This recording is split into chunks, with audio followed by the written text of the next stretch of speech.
And we're joined here live in Las Vegas with the Next Level podcast starring Dr. Leslie. I love it.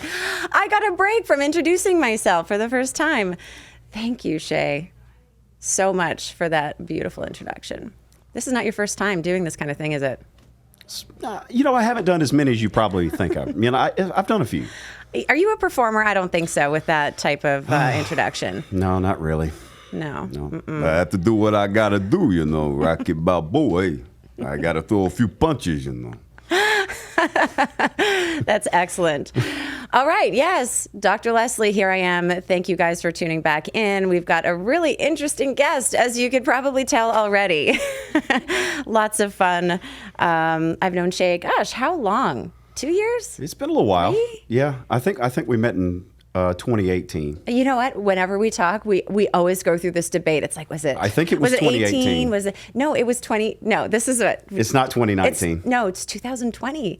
I was Really? chief operating officer for a clinic in town, and we met at the event. Yeah. Mm-hmm. Jeez. I know maybe. it seems so much longer than that. I don't know if that's a good thing or a bad thing. I thought it was 2018, but we have to look up the archives. I'm sure there's a lot of photos floating of us around on there with all the events and stuff. Yeah. Yeah, but it was very interesting meeting. You were very entertaining, as you are every moment that I talk to you, the random texts and videos and all the fun things. We have good banter. So I've known Shea Arender. Should I mispronounce your name on purpose? Actually, it sounded perfect. I thought you were going to make me out to be from Canada. Arender? Yeah. Arender? Yeah. All the Canadians say Arender. Arender. Yeah, I'm like Arender? The Canadians say Arender. I am Canadian. I know, that's the reason I thought you were going to say it that way. No, it's Shea Arender. Yeah, it's pretty. People try to make it out to be more than it is. It was actually a joke because this was before Justin Bieber become popular, right? And then they were doing some interview and they said Bieber. Oh Lord! Because it looked like Bieber. I think he's Canadian too, and they said something about it. And he's like, "It's B, not bi." He got upset about it, but yeah. Did you have any diva moments about your last name? Not really. I mean, because it's different. It's unique. I don't share it with hardly anybody, really. If you think about it, there's probably not too many around. So people that have, looked me up on the internet before or whatever, and that don't know me, they'll look up Shea Arender, and there's like, I don't share it with anyone. There's not too many. I mean, if your name was, Bob Ricketson, how many Bob Ricketsons are there in the world? A couple of million, probably, maybe, at least. Yeah. And you're Irish, right? A mix of by heritage, yeah. By heritage, is your last name Irish? Is that an Irish last name? No, actually, it's an Anglo-Celtic name. It stems also. It has Austrian origins as well. It's unique because the name was never actually in Europe. Mm-hmm. That was Arender is a derivative version of it's here. It was born here in the United States because it had a couple of different surnames that didn't match, and there was like 4 or 5 different ones. Then they come up with Arender, and it's only been in the United States since the 1700s, actually. Yeah, actually, that's the same with my last name. So my last name is Kalin. When my grandparents moved here, or my grandfather moved here, his family, it was actually Kalena. From the Ukraine, it's Kalena. Oh, Kalena, right. And so when they crossed the border in Canada, they're like, we need to make it Canadian. So they just dropped the whatever pieces and they made it Kalin. And do you know what Kalena means? This is a little trivia on Leslie. Do you know what Kalena means? In the Ukrainian. In the Ukraine? No. Mm-hmm. Apparently it's cranberry. So my grandmother had Kalena jam. It's not because you're that sweet, though. Oh, ouch. Okay.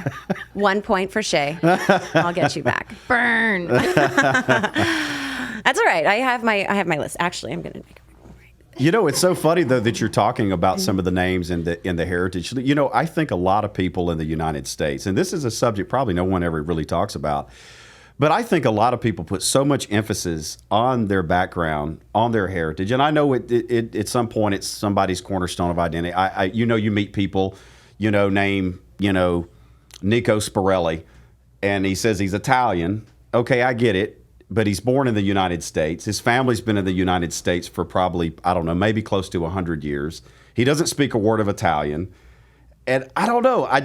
I would prefer to say you're of Italian heritage or you're Irish heritage or something. I mean, I'm not saying to deny your ancestry, but you're an American. You were born in this country, or you're Canadian. You're born. I mean, we all have different backgrounds from everywhere else, and that's a little bit what I talk about the identity in the Total Life Champion book, about being who you are, being happy with who you are, and embracing the things that connect you to you, right. Being an American, being a Canadian, or wherever, because it's just, to me, it's like, you have these people from the Northeast. I'm Italian. No, you're American. You don't speak a word of Italian. Just because your mom can cook some pasta and some marinara sauce, you're not Italian. I mean, it's just, I know people don't want to hear that, but it's reality. And if you go to Italy, I know people who've gone to Italy, or I'm just picking on Italy right now. People have gone to Italy. They've been embarrassed. They've really been embarrassed, meaning they've gone there and they're like, I'm Italian. They say it in English. And, the Italians are looking at them like, you're an American. Right. I don't care if your name's, if you're a Spirelli and you're connected. They're actually more interested to hear about you than your connection to their country. Interesting. They are. Really? I have a very Irish name, Shea, named after my grandfather, Seamus. But when I go to Ireland, when I'm in Ireland doing any performance, doing any kind of public speaking, they're more intrigued to hear about me than I even realized. I was too cool a bit. I was like, I want to talk to them about Ireland and my, the connection to the heritage and stuff. They want to know what it's like to ride horseback in Texas. Wow, interesting. Where I'm from. So, yeah. Wow, that's so cool. Yeah. And I love that you brought up the Total Life Champion, because that's really what we're here for, is to talk about personal development and becoming the best version of yourself. That's what is so near and dear to my heart. That's what the podcast is about, and that's what we're delivering to all of you listeners. So the Total Life Champion is your program. It's many things. There's videos, there's a practice guide, there are your 15 essentials, as you were telling me. Yeah. So this is like a self-study program that people can use to, you fill in the blank for us. That's actually a great way to put it. I haven't had anybody put it like that, but a self-study is really what it is. In a sense, the mastery transcripts is a self-study. And so it talks about all of the different, the 15 essentials is all of the different life aspects that we go through. If you're really open to exploration, whether it be travel, whether it be communication, whether it be learning more about yourself, learning about people, learning about culture, learning understanding race relations. The list goes on. And I broke that down into 15 different essentials. I put a bunch of cool names on it, but I wanted people just to remember it and be able to reference and make jokes with their friends or whatever and ask them these questions. So that's your touch, Shea. That's my touch. That funniness to it as well. Right. I'm sure the content is brilliant as well, but you have to bring a little funniness to it. I wanted something that was just unique, where people would, if you were hanging out with friends and y'all were at dinner and then you asked are you a tactical intuitionist? Something like what in the world is a tactical intuitionist? So that's one of your essentials. Is that's one of my, yeah. That's awesome. Yeah, and that is making decisions based upon reading energies, understanding as much information as possible. All of the different life aspects that we go through, and it's our gut telling us things. If we really listen to it, it really tells you everything you want to know in here. That's great. So why don't you tell us a little bit about what you use personally, or what skills and tools you used to be an intuition. What did you call it? A tactical intuitionist. A tactical intuitionist. What did that feel like for you? And what was that experience? Well, to be honest with you, I really didn't even know that I had the quality up until the point where I started writing the book. And then I was like, wow, this is pretty good. I'm pretty on top of this. I'm dialed in on this particular subject. And then as I wrote the book, I realized that I needed work on certain things. Wow, maybe I needed to be more intuitive with different subject matters, or even health-wise, like being a health connoisseur, a financial tactician, all of these things. What we all like. Sometimes I'm the type person who likes to impulse buy. If I see something amazing, I see that nice leather jacket in the corner. I'm like, oh my gosh, and it's on sale.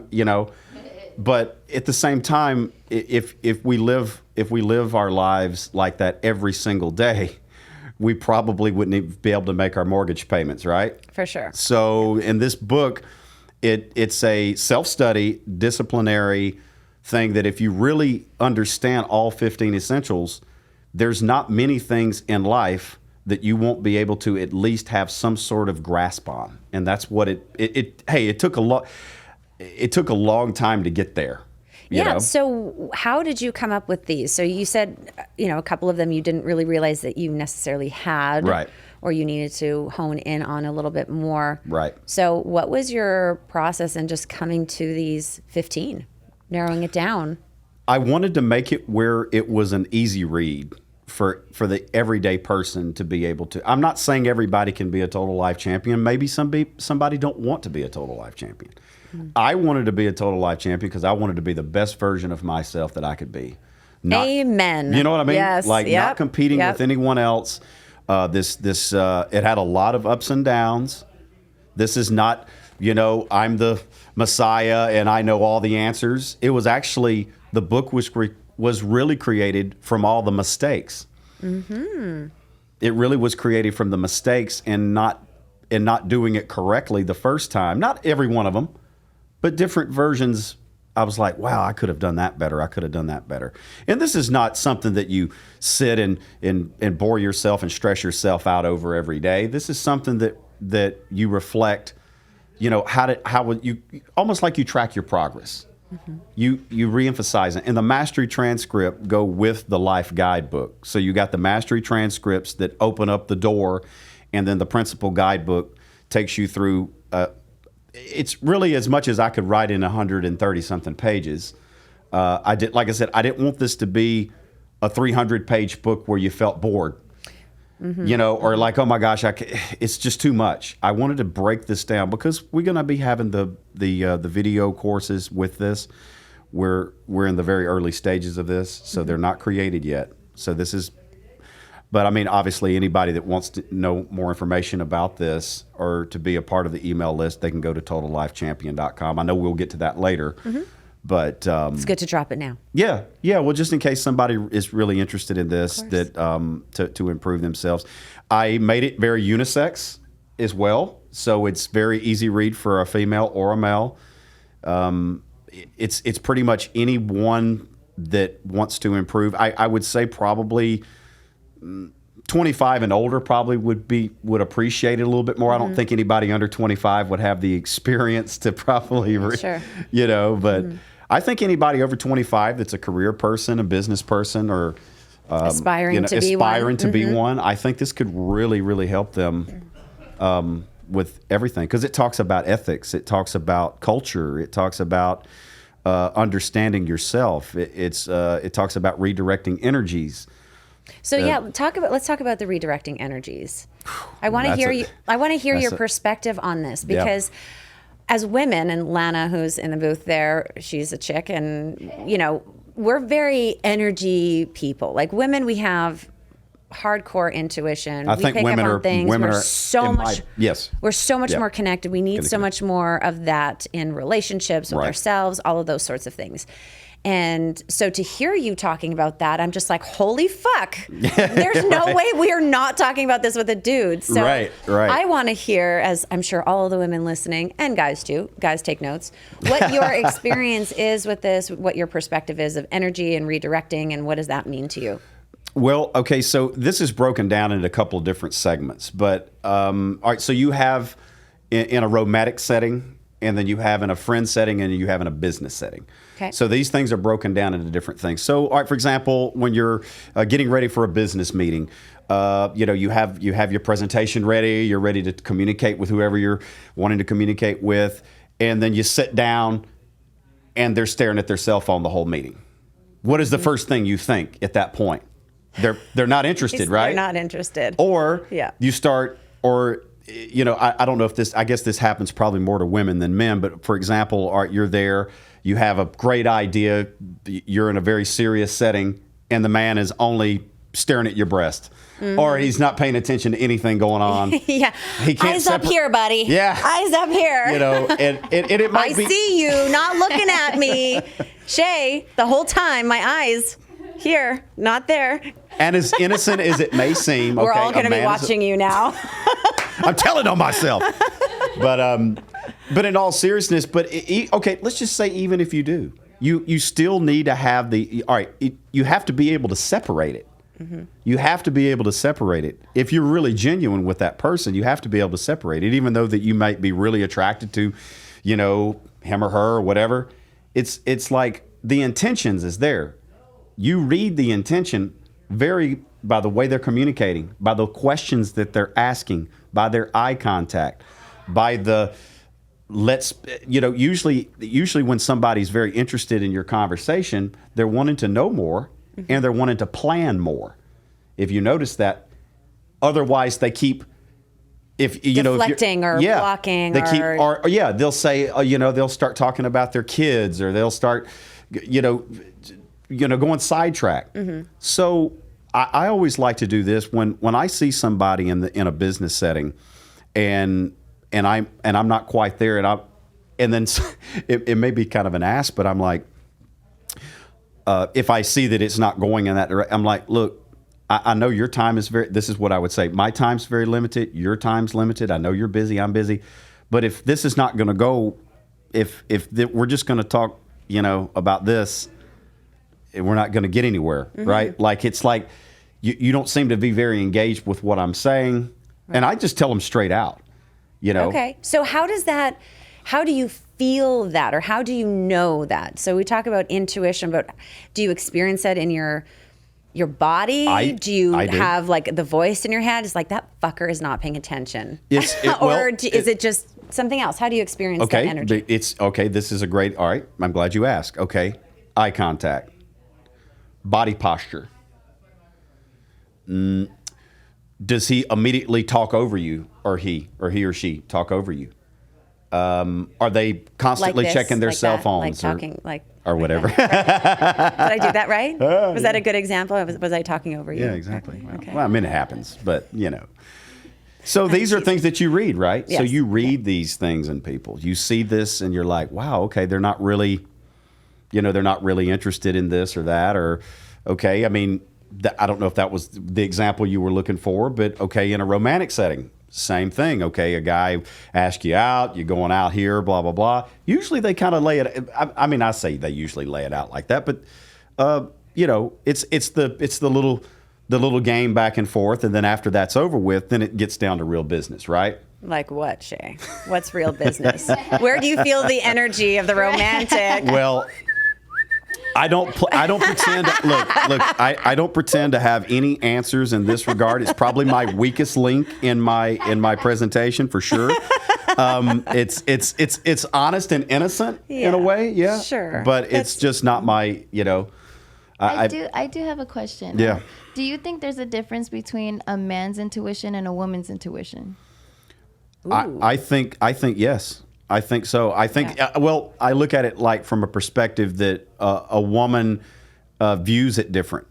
I think that a woman would pick up on different things that, even though would be similar to a man.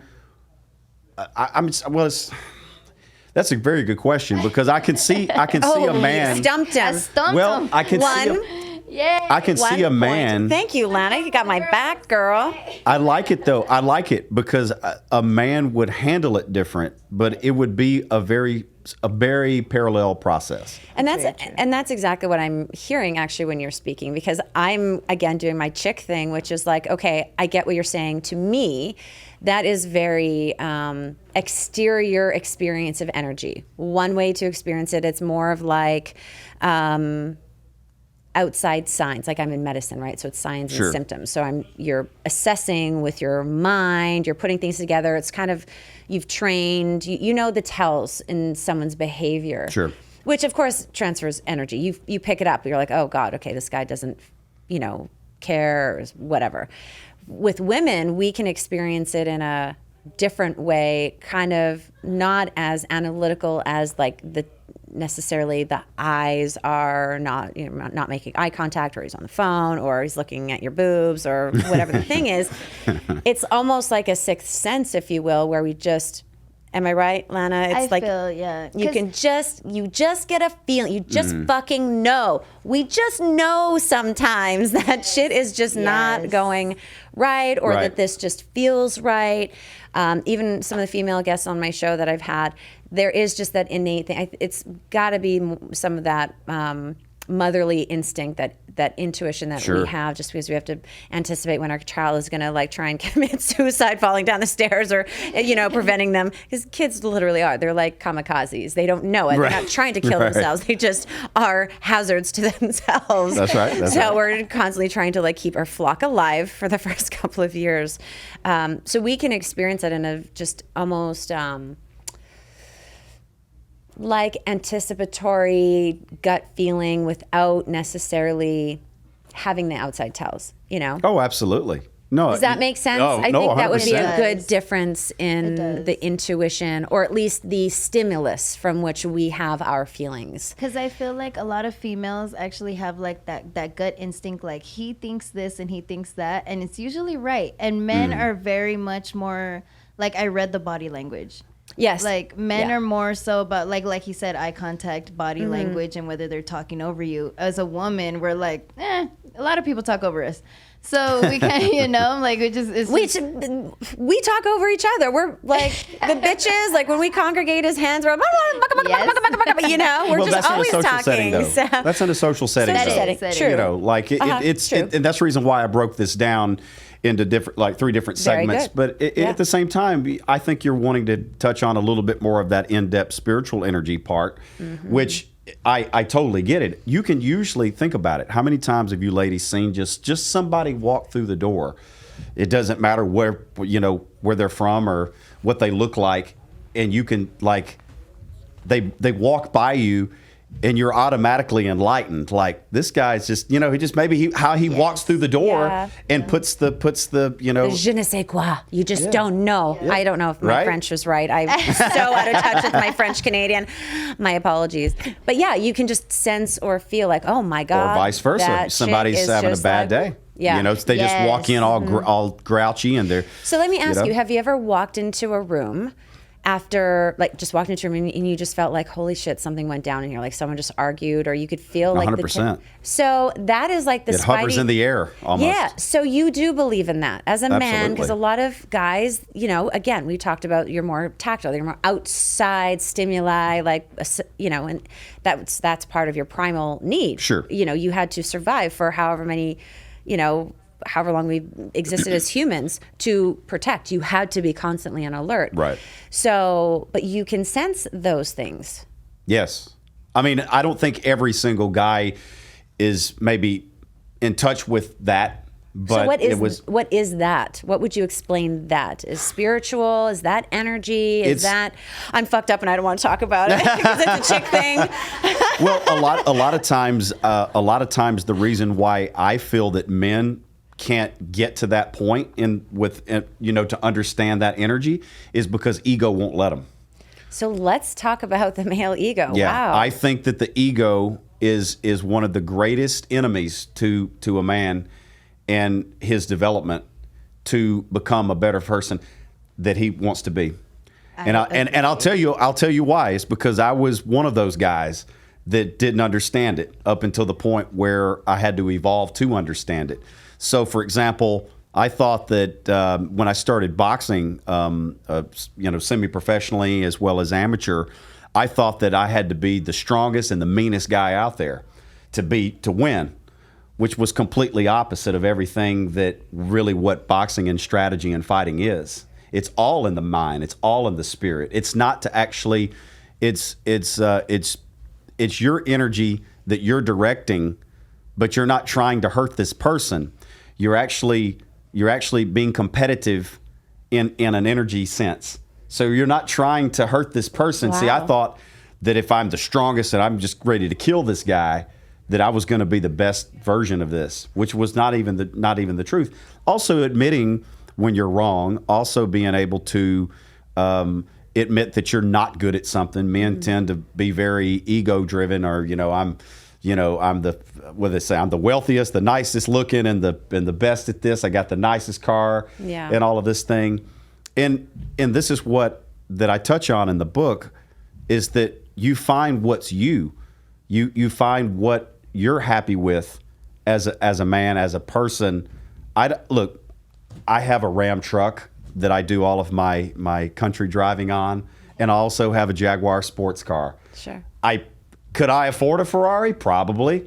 Do I want a Ferrari? No. It's like, it's not me. Yeah. Like, I love that car. It's a little older of a car. I love that car. It's me.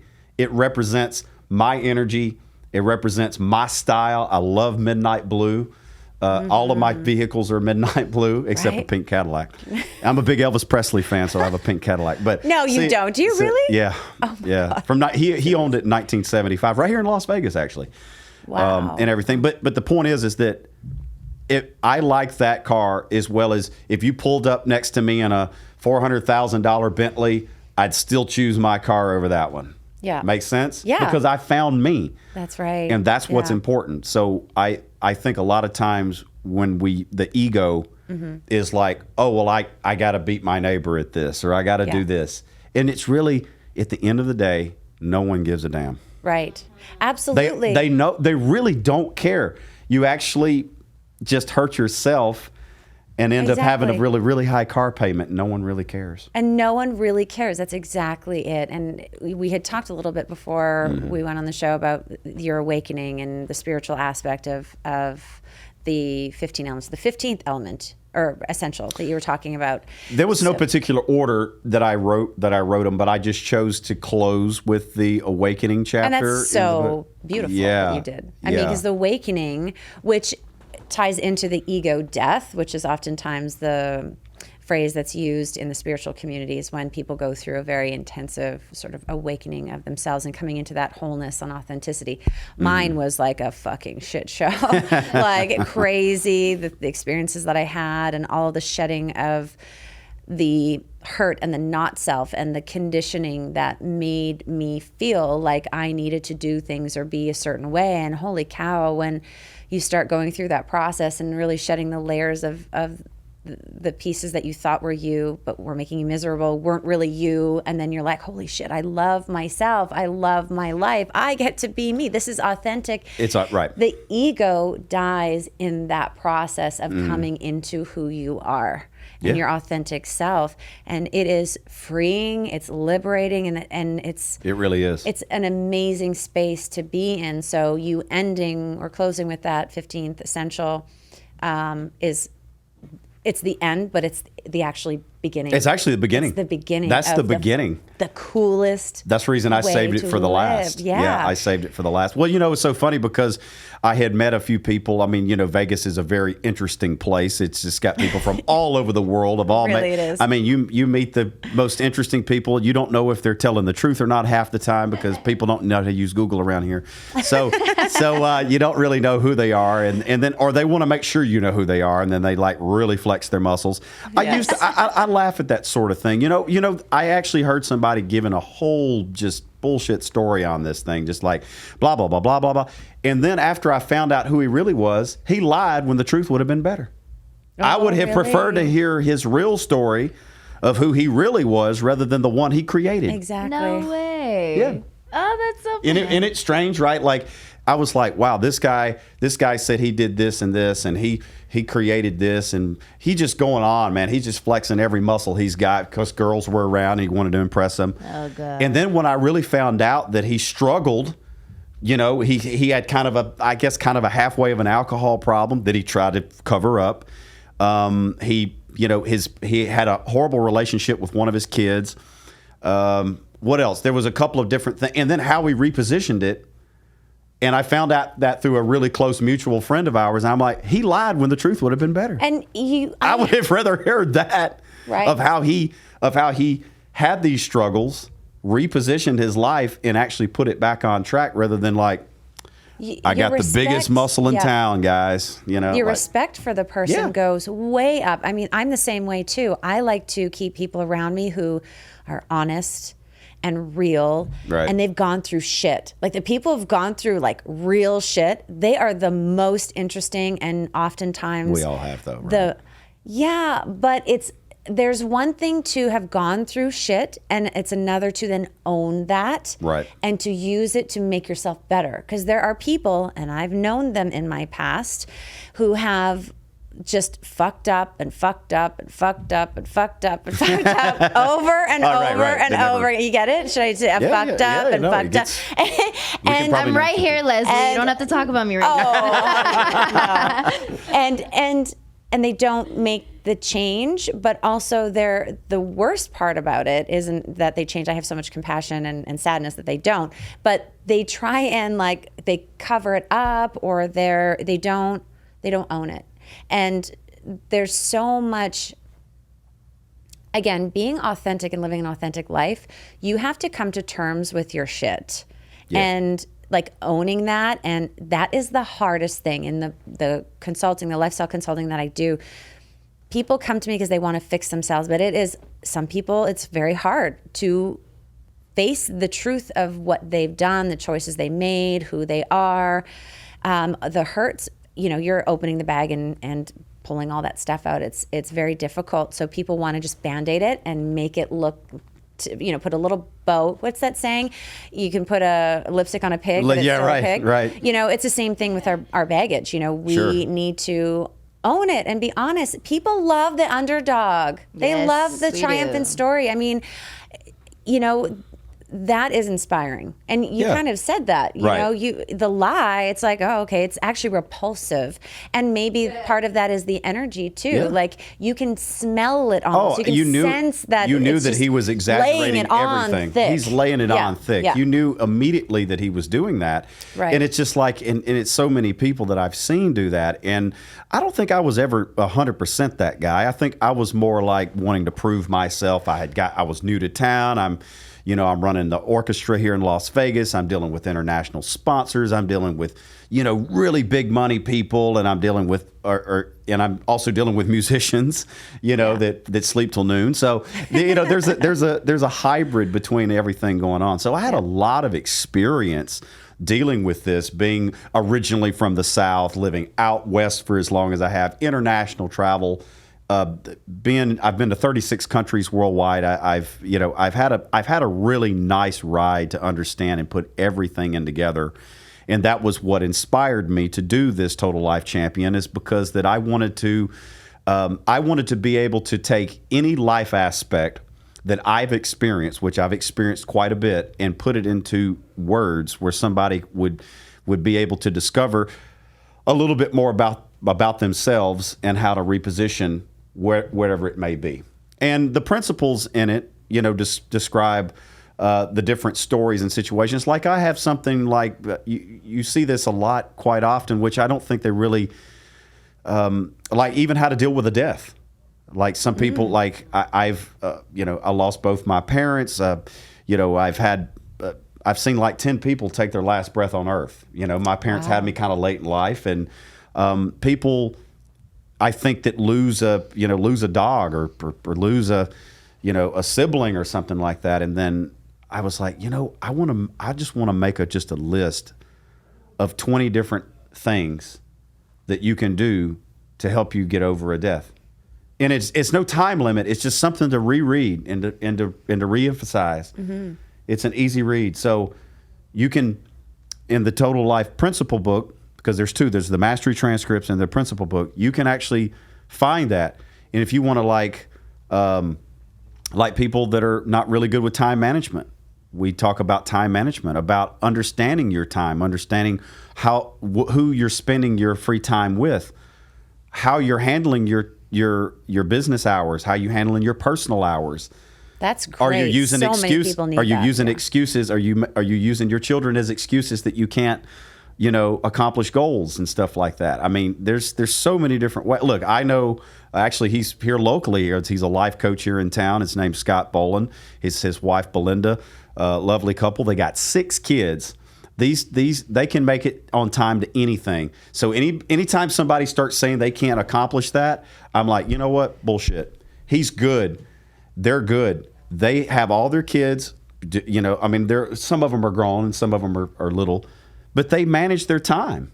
He's a very good time manager, and he's got 6 kids. So when I see somebody that has 1 kid and they can't do this or can't do that, it's like, no, you can manage your time if you allow it. You know, that's great. And a lot of people aren't taught those skills. I mean, those are things that need to be taught in school. That is true. I mean, no one really teaches that. This is something that your parents would have to teach, or you have to learn it through, you know, self-help, or, you know, a course that you go to. Of so course. that's really awesome. Yeah. I mean, it's a deficit. It's definitely something that I need to learn. I think you need to send me just that piece, and I will go through it and edit it. I will also be taking notes. You're going to love the name of it. It's called Harnessing the Energy of Time Management. Ah. Yeah, you'll love the chapter. It's great. I incorporate it with your focus and meditation. So it's something that it's very neat for somebody who wants to improve in that. And that's one of my strengths personally. I mean, I'm very good. I'm very good at time, so and that's the reason why I have a lot of clocks, because I'm good with time. I collect old clocks. You do? Yeah. I love the energy of an old clock, of how it chimes. Yeah. That's very cool. Yeah, and I call it my mind's on a mental time clock, but I'm not stressed out about it. Right. Yeah. It lets me know when to flow, when to stop, when to take the break. You have a very healthy association with time. Some people get so stressed out about time. I don't have enough. There's, I need more. It's like money. Sometimes. It's like money too. It can happen sometimes, but it's how we redirect it very, very quick. I'm sure those same principles you could apply with time to money, because they're very. That's the reason why that the next part of that is the financial tactician, being able to, in that particular chapter, I don't talk about investing into real estate and all this. This is just about understanding money and your time and what you're spending it on, how to budget it out, stuff like that. If you allocate money for your extracurricular activity or for fun entertainment things, and because a lot of people say, well, I don't have the money for vacation. Yeah. So what's how many times have you heard that? Oh God, yeah. We don't have. How do you do that? We don't have the money to take a week vacation, but they forget that they spent how much a pack of cigarettes now? Yeah. How much is a pack? I don't know. I don't smoke. How many? I don't know. I have no idea. It's okay. I think it's what, $7-10. An eighth of weed is $30. Okay. Okay, the weed habit, not cigarettes. It doesn't matter. Thank you, Lana. But the point is that think about it. What if you were to cut back on that for 6 months? Just 6 months, cut back. It's probably going to be better for you anyway, Lana, right? calculate it for us and then shout it out when you got to figure it out. And then people could afford to take the vacation. People could afford to take they have put so much emphasis on things that are harmful for them. And I'm not saying, not enjoy a cigarette every once in a while, or if you, have a, marijuana cigarette. I mean, that's optional. But people who do this every day to make this a part of their life and spend all this money, if they have it, great. If they have the money, great. They want to, that's their health. But how many people that that do it every single day that usually not as productive? I mean, I'm not. I couldn't do it every day. I mean, if I have a glass of wine a day, maybe. But even that, I had to find, and that's another part of the book. It's called Discover Your Balance. I had to discover that. When I lived in Las Vegas full time, I was drinking 2 bottles of wine a night, still going to office, still managing to do gym, but it was a part of the lifestyle. Yeah. So I had to. It was not doing me justice. And then so I had to find that balance. I had to say, okay, what is my balance? I want to keep my weight. I want to keep my health. I want to still be able to go to gym. I still want to enjoy a glass of wine. I still want to be able to afford a vacation. I still want to do this. So, and it doesn't really matter how much money you have. It's how you spend it. It's the time, the investments that you make that really things you do now set yourself up for 3 to 4 or 5 years later. Absolutely, they do. Just so you guys know, it's $5,000 if I didn't smoke weed for 6 months. For 6 months, I could actually. What would you do with that money, girl? So invested in more weed. No, but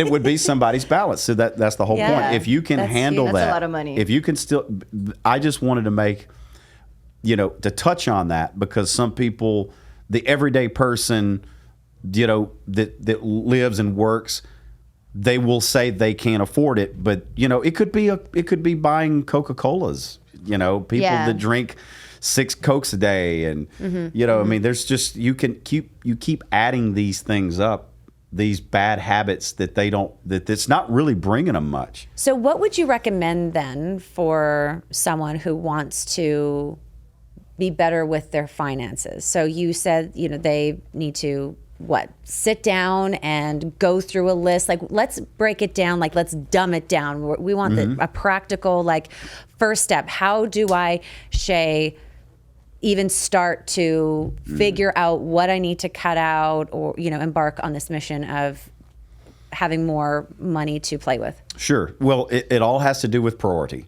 So whatever my priority may be completely different from your priority. So first step is, what are your priorities? So if you don't know what your priorities are, you need to find out what your priorities are for money. 100%. That is always step number one, because without it, you have nothing. Yeah, but it's just one that's always overlooked. I mean, people, I really need to lose weight. I hate the way my ass looks in the jeans. Oh my God, this beer belly. But if it was a priority, if you make it a must, then you will find a way. People lose sight, I think, of their priorities, even though it's the first step and it should be what you do. People don't. Right. So number one. For sure. Absolutely. I mean, I'll let me just say this, because I know that we were talking about it. So priority, I've actually had this lady business professional here in Las Vegas said, I cannot lose weight no matter how I try. Okay. She had no plan. Okay. She told me what she did. She said, I walk a couple of miles a day. Okay. That's not going to get you there. I looked in her refrigerator when we had a thing. She had potatoes, she had French fries, potatoes, desserts, all that. I'm like, no wonder she's a fat ass.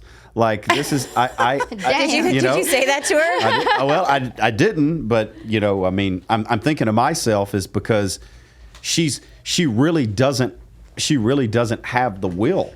She doesn't have a plan. She never really took, if she would listen to, if I told her, I said, look, I can take anybody's body type and make this work. I said, if you listen to me, I can get you where you need to go, but you have to cut out, there's no more sodas. There's no more of these cheat sweets. You ain't ready for a cheat sweet. You know what I'm saying? You know what I'm saying? After you get there, then we can have a cheat sweet. But I saw how she lived. I saw what she was doing, and she kept saying that no matter what I do, I can't lose weight. Well, you can't live like she lived and be able to lose weight. Right. People normalize a lot of those things, or they just can't be honest with the behaviors that they do, and they really don't want to. Sometimes it goes deeper. Sometimes there are people who emotionally eat. They're suppressing traumas. And so someone coming in and just saying, well, you just need to cut this out. It's very simple. Like me, I've had 2 kids. Doing pretty well. And I mean, food is just I know 85% of weight management is your food intake. There's the exercise, which kind of does, works with your body composition. But you just, you have to want it and then do it. Like you said, have a plan. But the emotional part to it, where people have I know I have a couple of acquaintances that have struggled with eating in their past.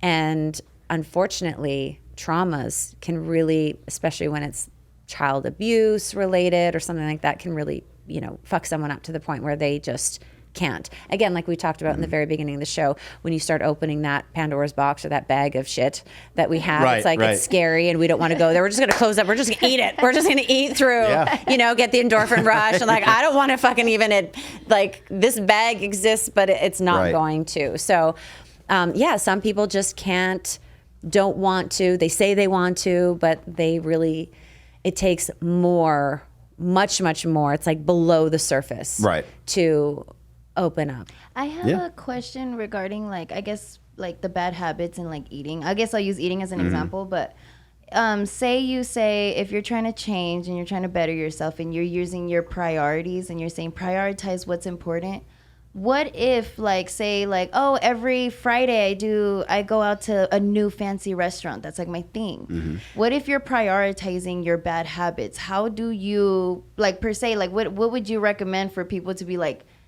to ask other people outside to doing like an intervention, like is this a bad habit, or do you think people should just like know that they have their own bad habits? That's a very good question. I particularly like confiding in friends and close business associates. I'm not afraid to ask. Sometimes they're afraid to answer, but I particularly like to ask that question, especially if you really care. You know, if you feel like you really care about that person or they care about you.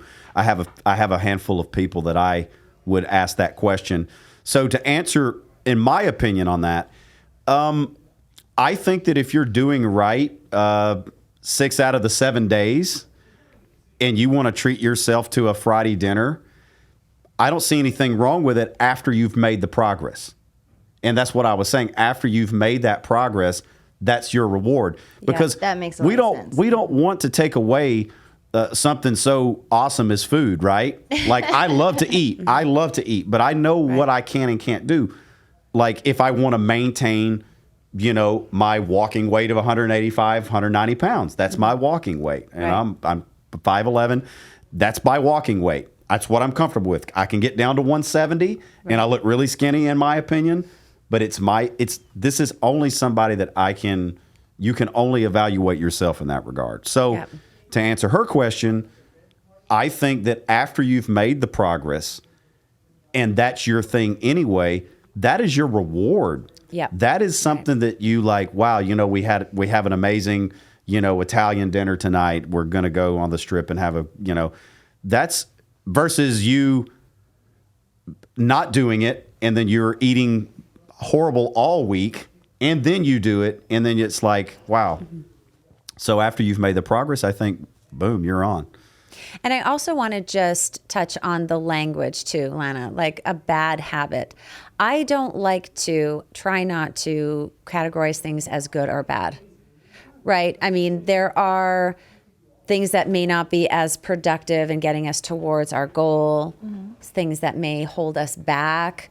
But I don't like to label anything like bad. You were saying a bad habit. Right. Whatever you're alluding to. Could be cigarettes or drugs or sex or crazy sex or whatever bad sex would be. I don't think there is such a thing as bad sex. Scratch that. There's no bad sex. That's a healthy grudge. That's not a bad. No, I don't think there's any such thing as bad sex. Bad drugs, yes. Bad amounts of alcohol. But I get what she was saying. You know, I mean, in theory, I get what she's saying about that. So I think what I would just recommend too is just be very cautious of your language. So he gave you a very great perspective, a reward, 100% I agree with. But, you know, how you approach to your change and prioritizing is being gentle with yourself. So sometimes just changing the language, like, oh, this is a bad habit. I can only have it once a week. And there's guilt that can be associated with it. And withdrawals. Be some shame. And withdrawals, too. Right. And just there's that negative association with thinking that a bad habit is a reward. So for anyone that has that, be very, very careful of your language. That's a great way to put it. The mind will... it's mind fuckery. When you label something negative, it's like, I shouldn't. Oh my God, there's guilt and I want it more because it's taboo. Right. And then it can fuck up your plan of being successful. Right. So I just want to add that to what you were saying is, I love that. Yeah. It's a more gentle, more neutral. We want to be as neutral as possible. Because when you negatively charge something, there's pain or a pull that can end up derailing you at some point. Right. Well, So- I mean, in a sense, like, because I know I get what you're saying, but I'm like, for me, for example, a lot of people will say that because I smoke weed every single day, I spend $30 on an eighth every single day. And some people will be like, that's a bad habit. And me personally, I'm like, it calms my nerves. It gives, like, I love it. I think it's a priority. Other people will look in and be like, that's bad. Or, you know, and, Right. and in some sense, I feel like some people are trying to help me out. But I'm like, how do I know if it's actually a bad habit? Right. So if it is not harming you and it's not keeping you from achieving what you want to Oh yeah. That's the catch. then right. it's don't fuck with it. Then it's helping you. I like People- that answer. That's it. If it is not holding you back from being authentically you and happy, and it's not preventing you from achieving your goals, It's your balance. Don't fuck around. It's your because balance. some people are just neurologically prone to anxiety. They, or anger or whatever. And and so if you need a little bit or whatever amount of weed to chill you the fuck out so you can in fact function, everyone can just go fuck themselves. It's your balance, it's your life, it's what your keys to success are. Right. Your brain is not like anyone else's brain. Your perspective is not like anyone else. I so love that. You heard that, Mom? Oh shit! I'm gonna get called. I'm gonna get so much hate mail for that. All right. I do agree with 90% of it. I mean, I understand that. I mean, there are some health issues with that. I know that it's very calming, but I understand that there is obviously some health risk with that, Sure, of course. But at the same time, it's your balance, it's your life, and it's your goals. Ultimately, it's your goals.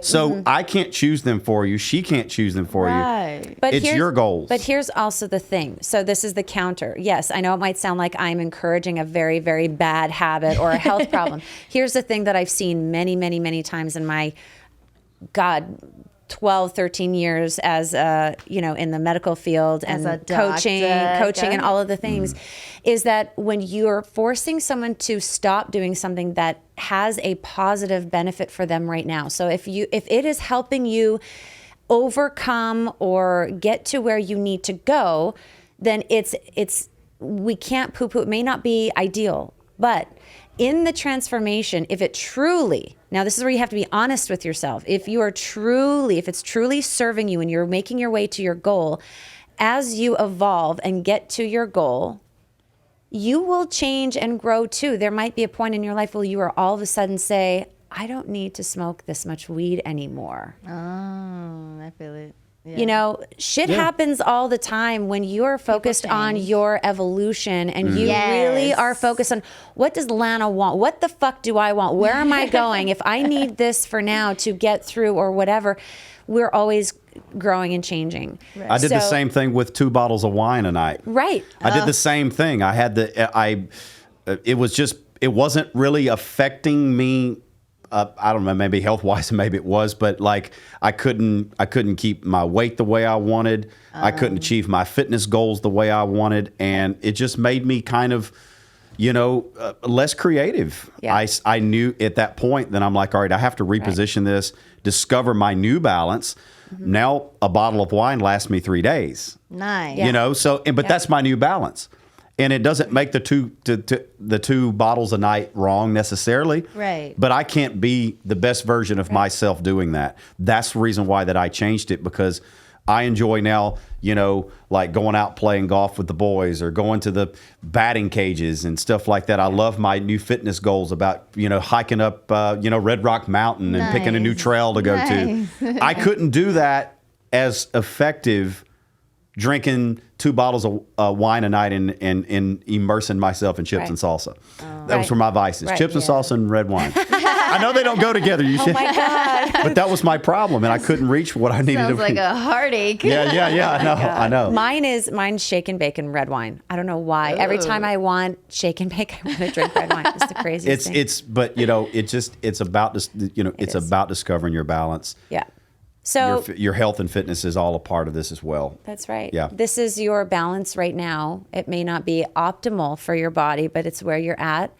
Try not to judge yourself. Don't let people, come down on you, but just make sure you're clear and maybe, pick up Shea's program when it's available and start putting your priorities together and see where weed fits into where you want to go. If you haven't done it already. It's a test. Yeah. It actually took me a little bit of time to figure this out, because I'm like, because I loved it so much, right? Like you were talking about the marijuana, you loved it so much, right? Yeah. Well, I love wine so much. I'm like, I don't want to not drink a bottle of wine tonight. I'm thinking to myself, like, I want to drink another bottle, not because I'm an alcoholic, and I was full of the calories. I was so used to having all the calories, so I started replacing it.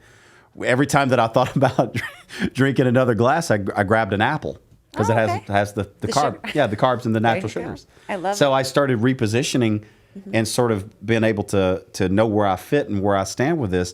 Now, when I have a bottle of wine or a glass of wine, it's a treat for me. Very, very nice. Like, because I don't do it every day. Yeah. So I might go 2 or 3, 4 or 5 days, and then on the weekends, as she said, I treat myself Rip to. it up. I go to a nice restaurant and have a really nice pick me out a nice wine, and I appreciate it more. Yeah. That's another thing. I appreciate it more. That's nice. Than I ever did.